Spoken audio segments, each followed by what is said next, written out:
So if you can have a guy that's in the audience that's yelling, I shoot him, now shoot me, I shoot him, now shoot me, and then that guy gets arrested for child charges, like what's going on here? But there was something else going on. Epstein was not some sort of whiz kid hedge fund manager. Epstein was playing a part. Epstein was a LARPer. Epstein was cast for a specific role, and he played it really well. I don't believe this kid right now can possibly be. I don't necessarily think they know what's going on yet. There's a lot of weird shit going on with this. I know. None of these things make any sense to me. Like, you're telling me that this kid who's not military trained, this guy, first of all, how did he get to the roof? How come nobody was looking? How come nobody was like, there's a direct line of sight between where he's sitting and those roofs? You guys didn't check? You don't have a drone? Like, that's insane. So he's on the roof. He jumps from the roof. He jumps down 14 feet. Charlie Kirk's death is starting to look anything but accidental. Many believe it was a calculated act, carried out with chilling precision.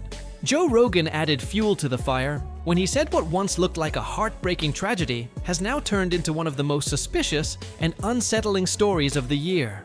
His comments have only intensified public curiosity, especially about Charlie's widow, and the strange events that unfolded in the aftermath of his death. Thing is a coincidence. Hold on to that thought. Did you know that Charlie Kirk's father, Robert W. Kirk, was actually the architect for Trump Towers? Also, did you know that Erica Lane Kirk won Miss Arizona USA in 2012? Don't forget, Donald Trump ran Miss America from 1996 until 2015. Seeing the correlation here? Now, I'm not saying age difference is a big thing, but did you know Erica was 5 years Charlie Sr.? But this is where coincidences aren't coincidences. People, this was so arranged. And there's so much more to Erica Kirk. Kind of like how she was all into basketball, didn't want to be all girly, never liked to dress up, even cut all her hair off, and ended up being Miss USA. How does that happen? How do you go from sports to Miss USA? And then they meet at a turning point event in 2018. Where she's interviewing for a job for Turning Point. It all began when Rogan brought up the case on his podcast, questioning why the official narrative did not add up. He highlighted several odd details that mainstream outlets completely overlooked, like the photo of the supposed suspect, a 22-year-old man seen holding what appeared to be a scoped hunting rifle. Rogan noted that the weapon looked far too new, polished, and high-tech for the story authorities were pushing. Texted you when the Charlie Kirk thing happened because my antennas went up about, they showed the photo of that kid, the guy that they have, the 22-year-old, yeah, whatever. And I was almost going to be like, dude, that, you think he's got the capability to do that? Yeah, well, listen, there are people that look like that have the capability to do that. Pretty yes. accurate. Nope, No? not hard. Not hard at all. Hard. Let me dispel that. Okay. Okay. 200 yards from a prone position with a dead-on rifle. So if you have a dead-on rifle, so you set this rifle, you set your 0 to 200 yards, right? You know how far you're going to shoot. It is not hard. If you shoot a lot? You don't have to shoot a lot. I could do it tomorrow. If you're no, but you are experienced. If it's someone that's never shot, could they do it? 100%. Not Really? if they've never shot. They wouldn't know where to look. They'd have a hard time acquiring the like when you look through a scope, like the reticle is weird. Like it's sometimes Takes a minute. You got to know the distance that you have to be from it to really line it up in your sights. But you could get a guy like my friend Andy Stump, who's a sniper in the SEALs. You could get him, and he could show you how to do it in an afternoon, and then you could hit steel at 200 yards every time you pull the One trigger. day you can learn. Yeah, Wow. yeah, not that hard. Because it feels insane. I'm like, that's No. tough. It seems tough. We still haven't figured out whether or not the gun that Trump had a sight on it, because we weren't sure if it had a sight on it or if this guy was using iron sights. That was 140 yards. If you shot with iron sights, that's a lot harder, because iron sights is you're lining up. So you have these two things in the back and there's one thing at the front of the barrel. And Right. you got to line those up perfectly, and that's how you stay accurate. That is a lot harder to do. It's like old have those, right? Sure. Yeah. Pistols. Yeah, Like pistols you got buy a it. Glock. Yeah. That's what. Right. But this kid had a rifle with a scope. Now here's where it gets weird. The first images of this rifle with a scope, I swear to God, it looks like he has a composite stock on it. Like it looks like a modern 30-06 rifle. So a 30-06, so that's the rifle. 30-06 is like, that looks like a very modern looking stock. I mean, it might not be. It might be just a bad resolution. It might be wood. It's hard to tell. But if you showed me that and you said, hey, this is my cousin's rifle, is this any good? I'd be like, looks like a standard bolt-action rifle, look like a sophisticated modern scope on it, sure. Now, apparently, the narrative is that this is his grandfather's rifle from World War I and doesn't have a serial code. Okay. Interesting. Okay. Why? Wait. Then came another bizarre twist. Witnesses described an older man who suddenly began shouting moments after the incident, reportedly yelling, "I did it," before stripping off his pants in a fit of chaos and confusion. The scene descended into pure madness, leaving bystanders and investigators equally baffled. There was that one guy who was the decoy. All right, so you got this guy who's an older guy who starts yelling out. Didn't he take his pants down? Took his pants down? This guy was at 9/11. He was at the Boston bombings. He called in a fake bomb at another place. And then he did this at this thing.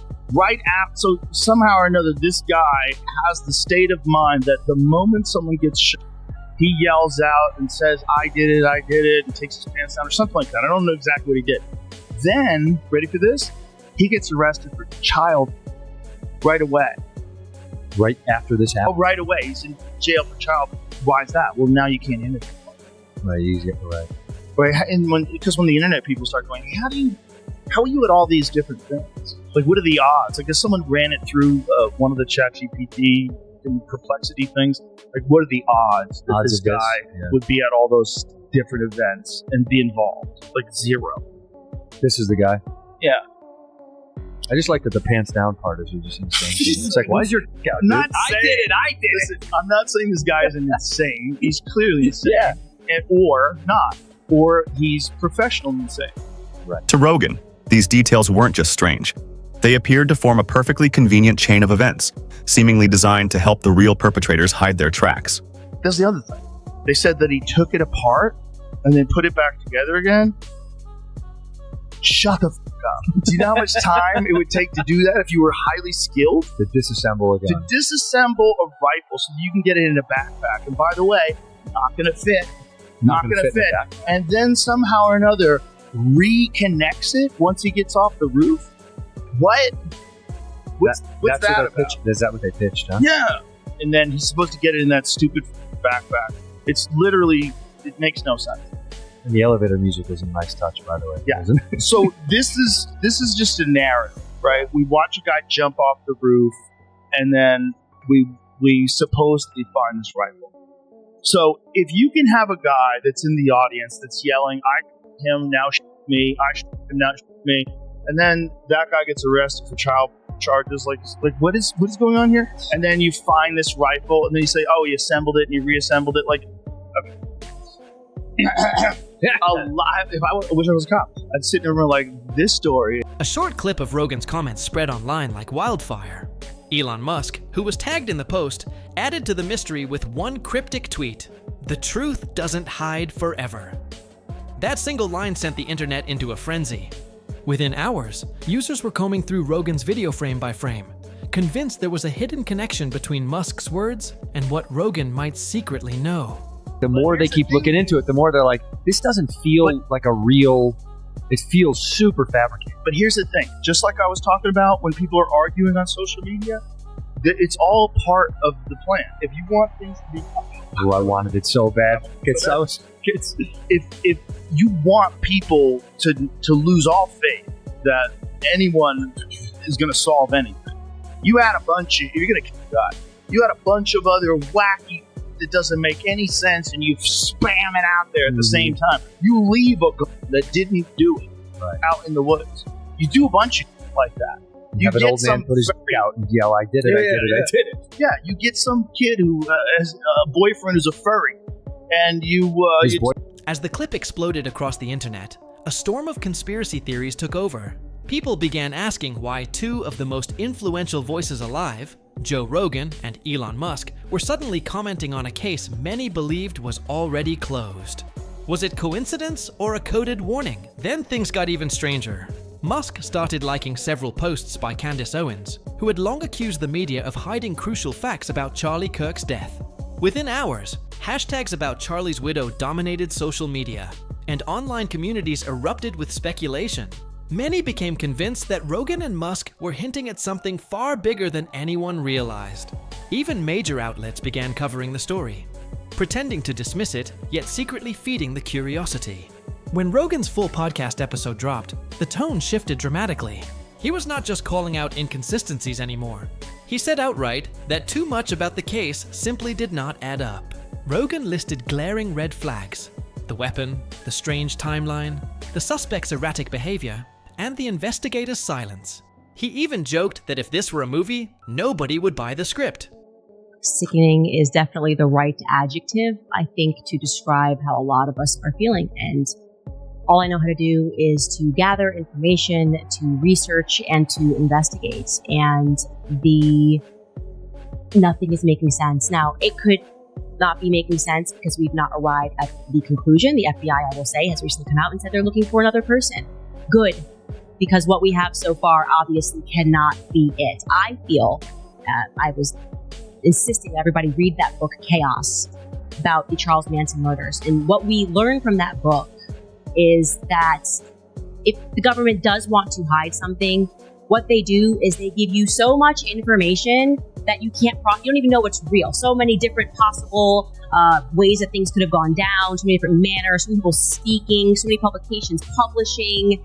And it's just meant to be chaotic, to drive you crazy and to just go, okay, I'm just going to accept whenever the authority says something and not prod any further. We can't allow that to happen here. I won't allow that to happen here because this something terrible has traumatized the world, okay? And I feel as though when it comes to this, the media, the government, the talking heads, everyone is confusing us about what actually took place with Charlie Kirk, this event, how it got set up. I even would like to know who picked the venue, okay? Candace Owens went live again, claiming that Charlie had been digging into topics that made powerful people nervous, including figures within the US government and its close allies. She suggested that his growing curiosity and refusal to stay quiet might have made him a problem for those pulling the strings behind the scenes.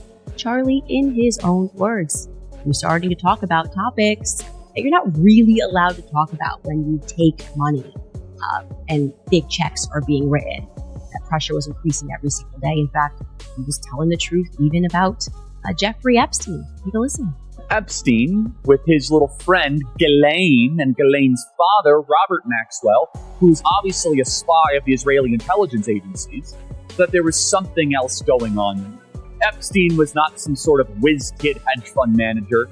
Epstein was playing a part.